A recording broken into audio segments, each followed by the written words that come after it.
Now, what I've got for you is another of those talks inspired by the tarot cards. And I've given up on planning my talks.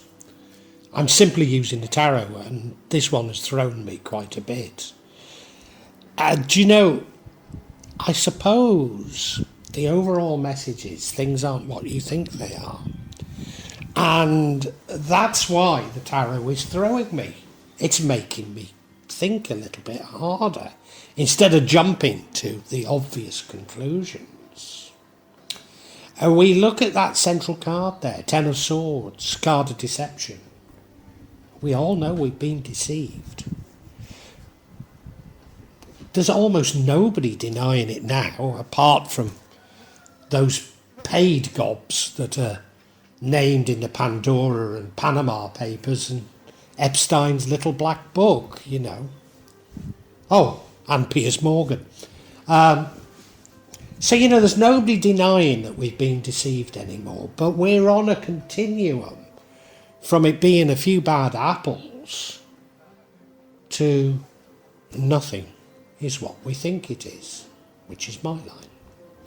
So we've got this huge continuum of thought and therefore a huge continuum of actions.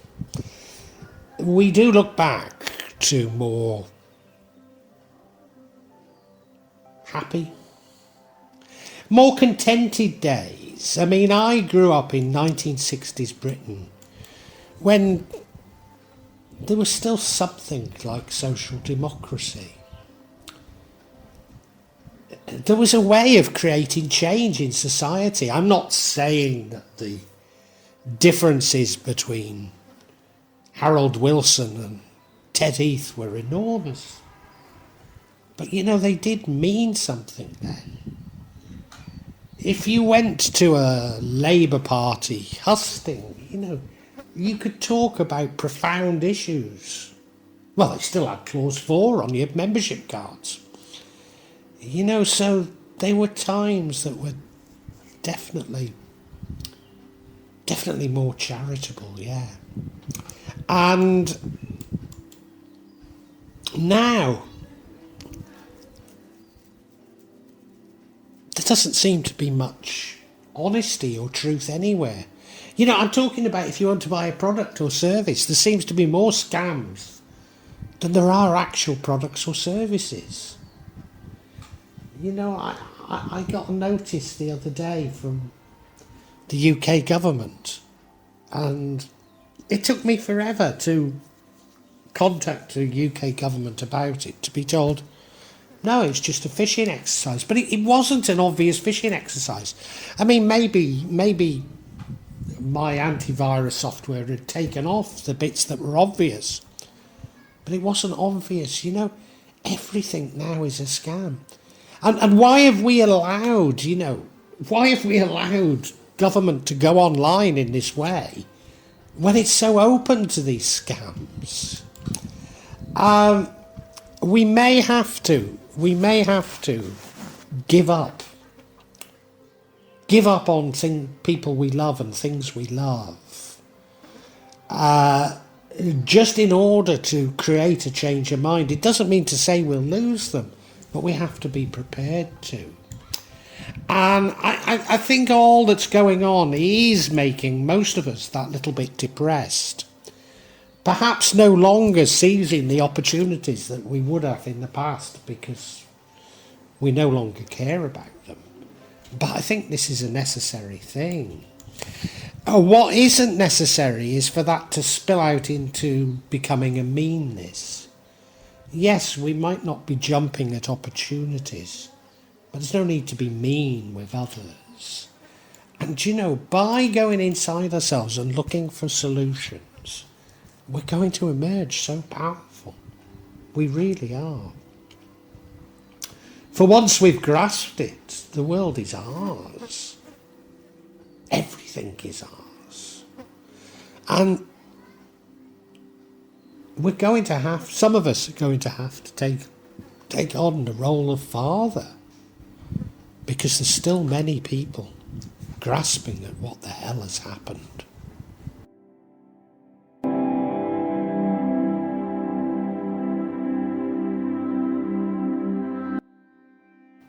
And the theme of this talk is about deception.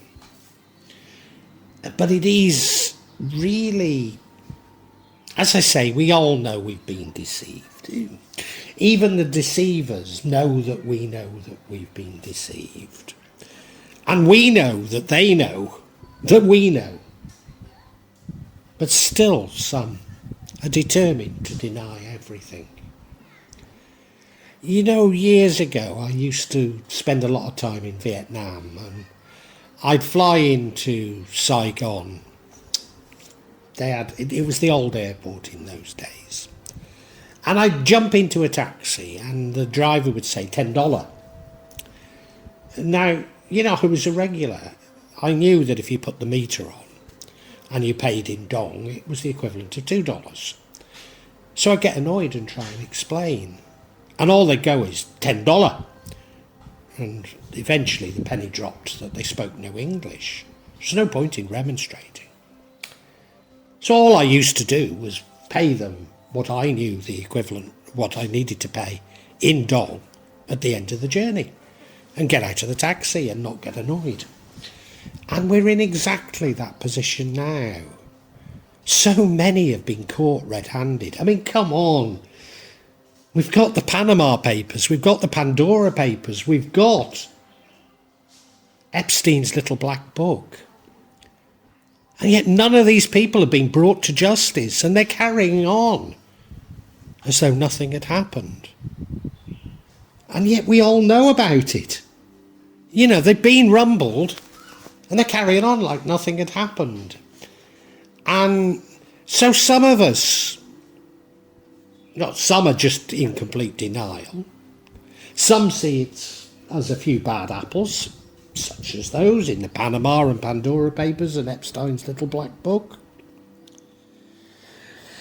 Some are beginning to, of course, there's loads of sea theories, aren't there, about evil cabals with a guy that looks like a Bond villain heading it up, and they all meet in Switzerland once a year, you know.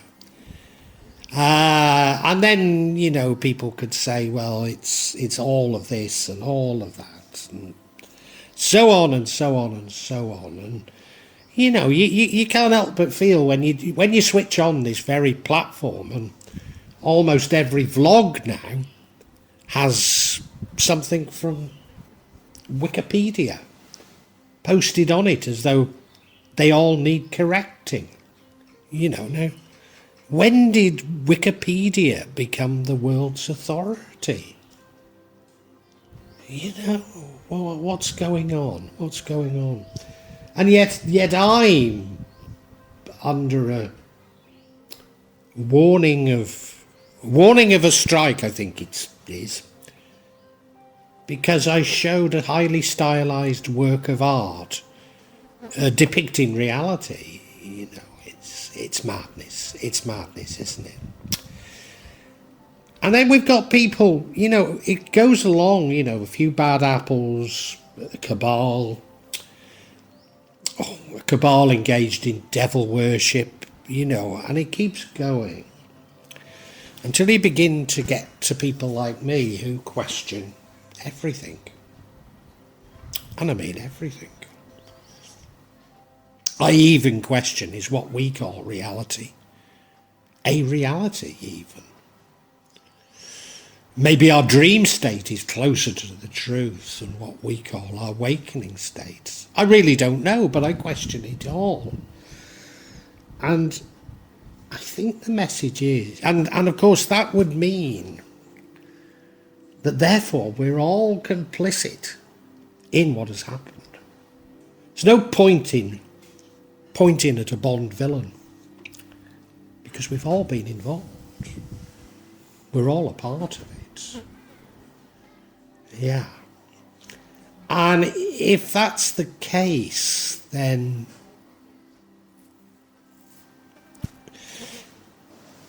we need some sort of detox or catharsis. So yes, there's been a deception, but are we deceiving ourselves more than anything? And I'm pretty certain that's what this reading is all about. Yeah.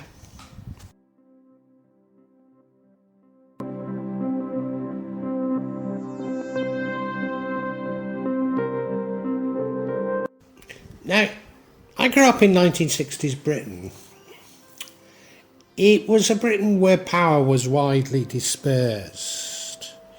We still had the sort of feudal-like shire counties and below them districts or boroughs. Maybe even below them there were parish or town councils.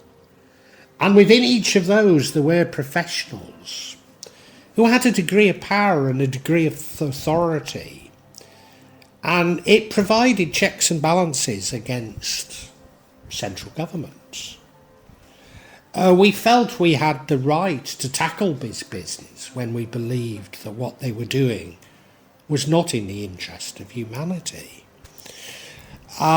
We had trades unions who could negotiate the balance of, or the distribution of wealth somewhat in society, and governments that would protect that.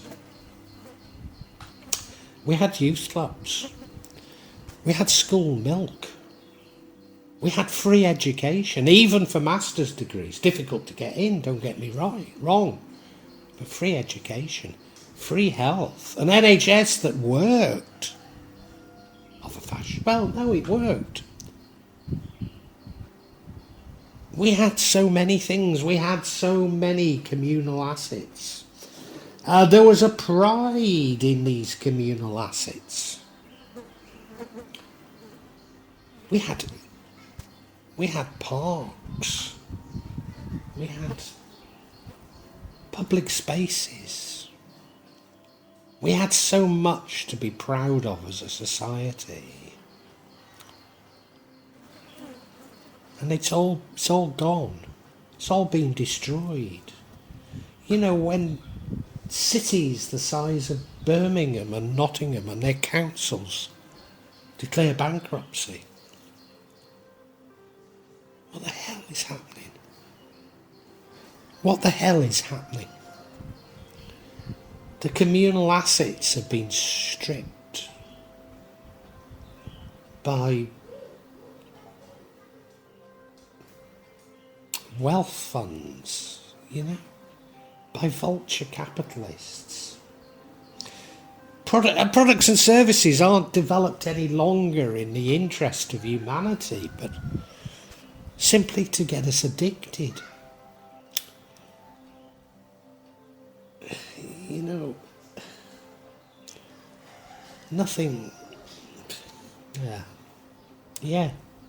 What's happened?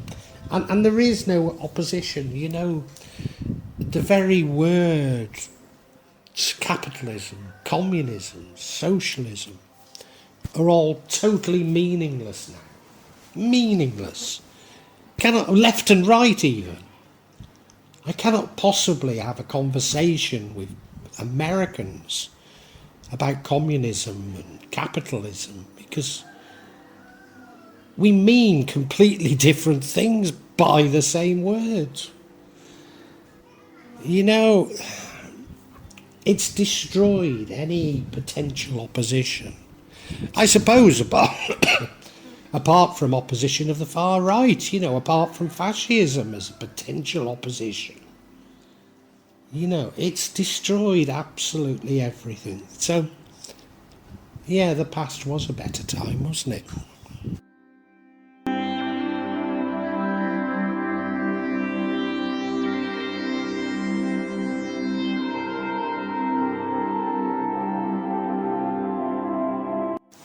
And, you know, I've just said that goods and services are no longer designed for the benefit of humanity, but to get us addicted.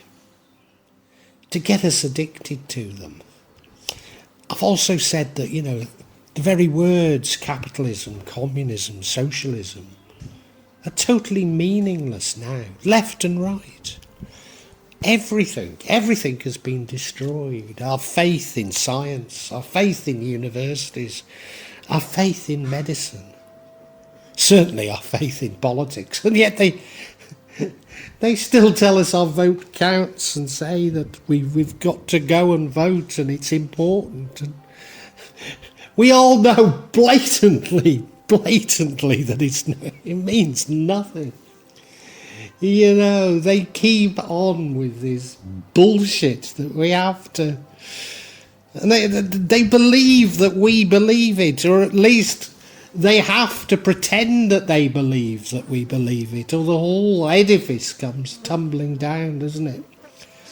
And, you know, maybe there are some honest people out there, maybe there are some honest products and services, but they're lost in a sea of deception, aren't they now?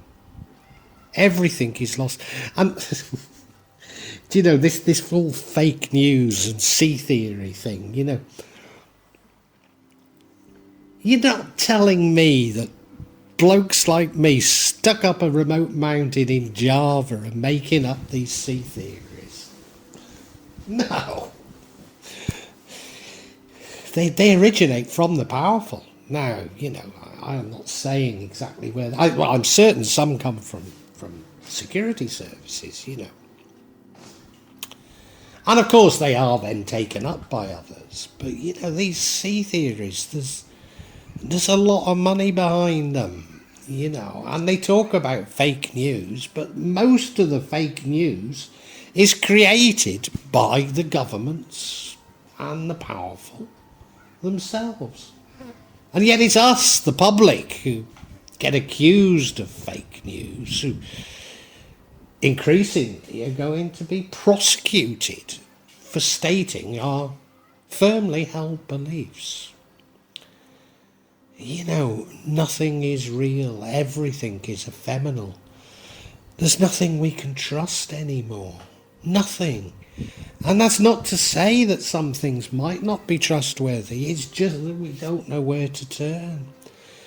You know, I live in Indonesia and now people are having their bank accounts emptied simply for responding to WhatsApp messages. You know, now,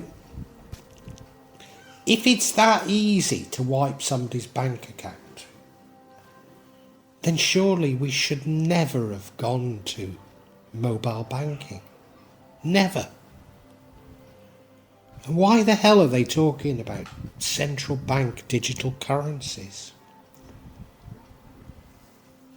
Surely the safest thing is, even though they'll tell us it isn't, the safest thing is to have a wad of notes under the mattress now. Yeah. Nothing is real. Everything is shifted. We can't trust anything anymore. And you can't help but saying, if there is a Siracy,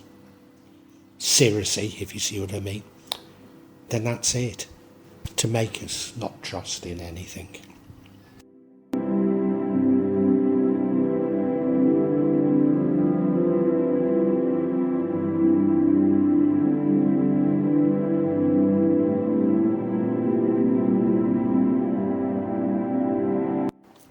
In the future, we're all going to have to be much more self-reliant and responsible.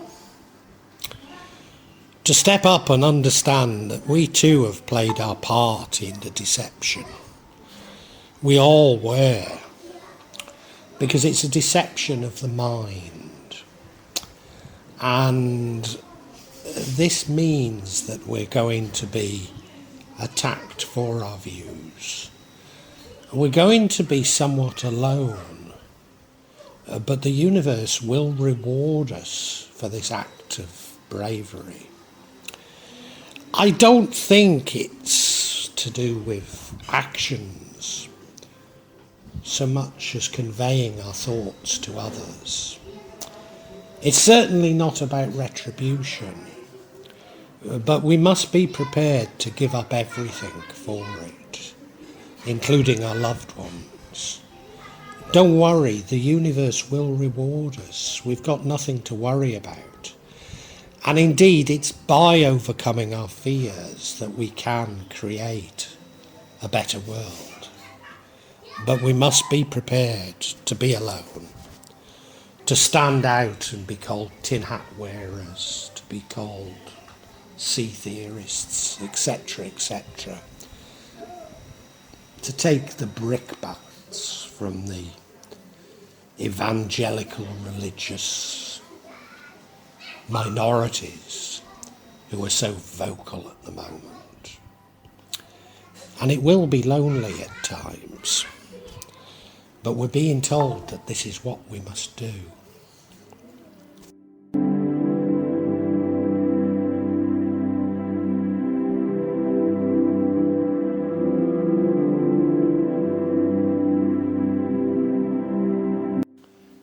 And you know, maybe the deception was necessary. It was necessary to get us to think about what is really happening. I'm not alone in thinking the greedy have got too greedy. The deceivers have got too deceptive. The censorship has become too powerful. That the lies have become too big. And these have led me to think, what is anything? What is reality? What shapes reality? Is it not within our own consciousness? And therefore we have to explore our own consciousness.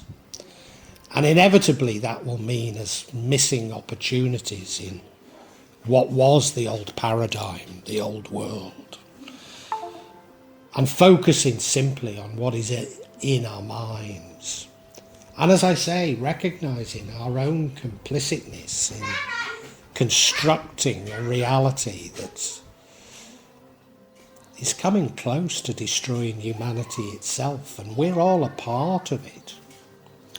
It's no good blaming Bond villains or politicians that partied when the rest of us were locked down, because we all played our part and we need to take responsibility for it. And it's a little depressing, but as I say, I think this depression was absolutely necessary.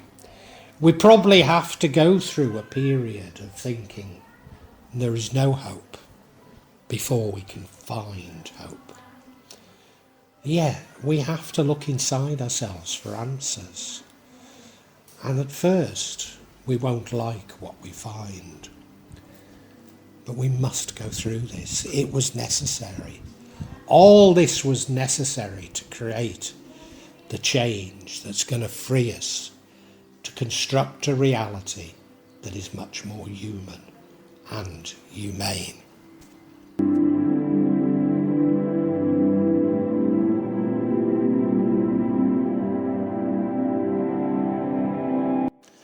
There is a danger in going inside ourselves, in dropping out as I have, living on a remote mountain in Java, growing my own food and medicine,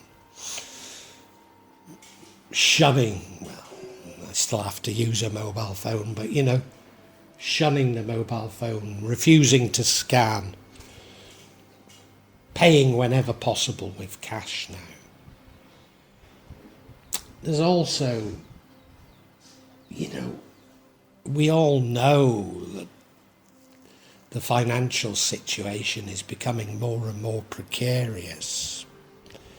And there's a great danger that we simply hold on to our money, that we become miserly. And it's understandable, but that's the wrong direction.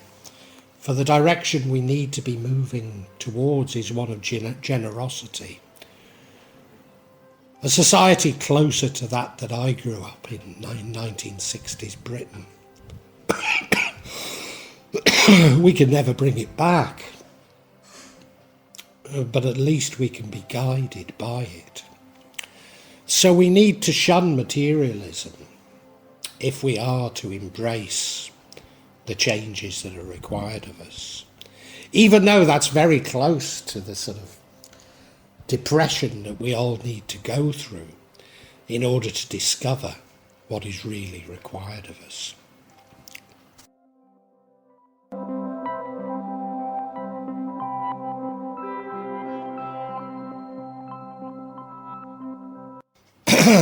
And God, Allah, the universe, whatever name you want to give to the Creator, is saying to us, people do like to be led. They don't like to be abused. They don't want to be led by the greedy, by the controlling, by the liars, by the manipulators. But they do need leaders. And if you can go through this process of thinking through what has happened and not trusting anything, then you must come out the other side and be prepared to say, this is what a better world would look like. It might only be in thoughts, although it does seem to me that some people need to construct civil society once more. There's a great need for community, there's a great need for communal action, and some of us are going to have to lead in that sense. But many of us, what we need to do is to construct a better world within our minds, a world without the greed, a world without the corruption, a world based on humanity. And of course, if you look at when paradigms have shifted, if you look at the Enlightenment, most of the figures of the Enlightenment were honest people who believed in community, in fraternity, in the common man. But of course, it is those teachings from the Enlightenment that have been turned against us, and probably now are at the root of so much that is wrong in society. If we think of the early capitalists, so many of them were well-meaning Quakers. The founders of Barclays, Lloyds Bank and the Friends Provident. Footwear manufacturer Clark's. And then the confectioners Cadbury, Rowntree and Fry. They were all Quakers who fought for the abolition of slavery, for prison reform and for social justice. And yet the greed that capitalism gave rise to is the very thing that is destroying all these noble ideals now. So maybe what we come up with, if we are the vanguard, if we are the fathers of the New Jerusalem, we will be creating another paradigm that is going to turn on itself and eventually be capable of destroying society. But we're being asked to be brave enough to do that, to be brave enough to nail our colours to the mast.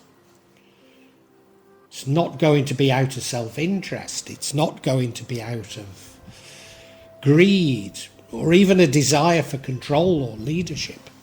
No, quite the opposite. I'm sure that even the early Protestants, in their attack against the Catholic Church, were totally well-meaning. But now the institutions they've created have morphed into monsters. And we need to recognise that. But we need the bravery and the fervour of these early leaders. Somebody has to do it. And, I'd sooner stay up my mountain and not be troubled by the world But Allah is asking me to do more. Allah is asking me to speak out. Allah is asking me to take on some sort of leadership. God knows how, you know. It's not as though many people listen to what I say on this channel.